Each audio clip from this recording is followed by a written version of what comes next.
ಏನೋ ಪ್ರಜ್ವಲ್ ಸಲ್ಲಿಸಿದ್ದಂತಹ ನಿರೀಕ್ಷಣಾ ಜಾಮೀನು ಅರ್ಜಿ ಇದೀಗ ವಜವಾಗಿದೆ ಅನ್ನೋದು ಗೊತ್ತಾಗ್ತಾ ಇದೆ.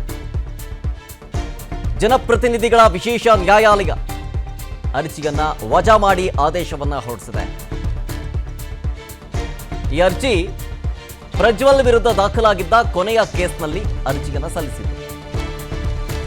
ಅದು ಕೂಡ ನಿರೀಕ್ಷಣಾ ಜಾಮೀನು ಬೇಕು ಅಂತೇಳಿ ಕೋರಿ ಅರ್ಜಿಯನ್ನ ಸಲ್ಲಿಸಿದೆ ಪ್ರಜ್ವಲ್. ಜಾಮೀನು ಕೋರಿ ಅರ್ಜಿ ಸಲ್ಲಿಸಿದಂತಹ ಪ್ರಜ್ವಲ್ ರೇವಣ್ಣ ಅವರ ಅರ್ಜಿ ಇದೀಗ ವಜಾ ಆಗಿದೆ. ಸೊ ಅಲ್ಲಿಗೆ ಒಟ್ಟು 4 ಪ್ರಕರಣಗಳಲ್ಲೂ ಪ್ರಜ್ವಲ್ ರೇವಣ್ಣಗೆ ಹಿನ್ನಡೆಯಾಗಿದೆ.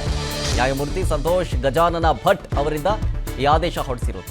ಈ ಹಿಂದೆ 3 ಅರ್ಜಿ ಸೆಷನ್ಸ್ ಕೋರ್ಟ್ ವಜಾ ಮಾಡಿತ್ತು. 1 ಜಾಮೀನು ಅರ್ಜಿ ಆಗಿತ್ತು, ಮತ್ತೆರಡು ನಿರೀಕ್ಷಣಾ ಜಾಮೀನು ಅರ್ಜಿ ಆಗಿತ್ತು. ಸೊ ಈ 3 ಅರ್ಜಿಗಳು ಕೂಡ ವಜವಾಯಿತು. ಆ 3 ಅರ್ಜಿಗಳು ವಜವಾದ ಮೇಲೆ ಇದೀಗ 4ನೇ ಕೇಸಲ್ಲೂ ಕೂಡ ಅಷ್ಟೇ ನಿರೀಕ್ಷಣಾ ಜಾಮೀನು ಕೋರಿ ಅರ್ಜಿ ಸಲ್ಲಿಸಿದ್ರು, ಅದು ಕೂಡ ವಜಾ ಆಗಿದೆ. ಆ ಮೂಲಕ 4 ಕೇಸ್ನಲ್ಲೂ ನಿರೀಕ್ಷಣಾ ಜಾಮೀನು ಅಥವಾ ಜಾಮೀನು ಸಿಗಲಿಲ್ಲ, ಹಿನ್ನಡೆಯಾಯಿತು.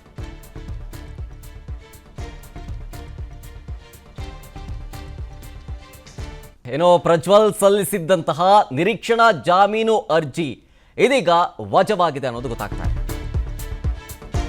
ಜನಪ್ರತಿನಿಧಿಗಳ ವಿಶೇಷ ನ್ಯಾಯಾಲಯ ಅರ್ಜಿಯನ್ನ ವಜಾ ಮಾಡಿ ಆದೇಶವನ್ನ ಹೊರಡಿಸಿದೆ.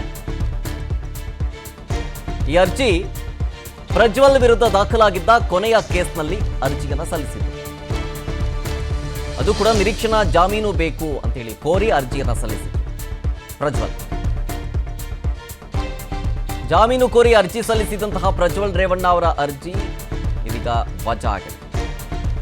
ಸೊ ಅಲ್ಲಿಗೆ ಒಟ್ಟು 4 ಪ್ರಕರಣಗಳಲ್ಲೂ ಪ್ರಜ್ವಲ್ ರೇವಣ್ಣಗೆ ಹಿನ್ನಡೆಯಾಗಿದೆ. ನ್ಯಾಯಮೂರ್ತಿ ಸಂತೋಷ್ ಗಜಾನನ ಭಟ್ ಅವರಿಂದ ಈ ಆದೇಶ ಹೊರಡಿಸಿರೋದು. ಈ ಹಿಂದೆ 3 ಅರ್ಜಿ ಸೆಷನ್ಸ್ ಕೋರ್ಟ್ ವಜಾ ಮಾಡಿತ್ತು.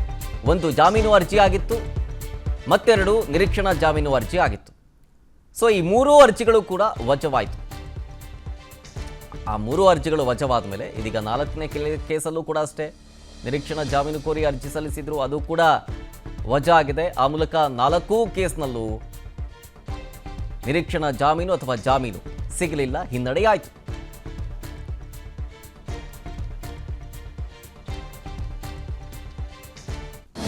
ಅನುಕ್ಷಣದ ಸುದ್ದಿಗಳಿಗಾಗಿ ವಿಸ್ತಾರ ನ್ಯೂಸ್ ಯೂಟ್ಯೂಬ್ ಚಾನೆಲ್ ಸಬ್ಸ್ಕ್ರೈಬ್ ಮಾಡಿ. ಹೊಸ ಸುದ್ದಿಗಳ ನೋಟಿಫಿಕೇಶನ್ಗಾಗಿ ಬೆಲ್ ಐಕಾನ್ ಕ್ಲಿಕ್ ಮಾಡಿ. ಲೇಟೆಸ್ಟ್ ಅಪ್ಡೇಟ್ಸ್ಗಾಗಿ www.vistaranews.com ವೆಬ್ಸೈಟ್ಗೆ ವಿಸಿಟ್ ಮಾಡಿ. ಅಂಗೈಯಲ್ಲೇ ಜಗತ್ತಿನ ಸುದ್ದಿ ತಿಳಿಯಲು ವಿಸ್ತಾರ ನ್ಯೂಸ್ ಕನ್ನಡ ಆಪ್ ಡೌನ್ಲೋಡ್ ಮಾಡಿ.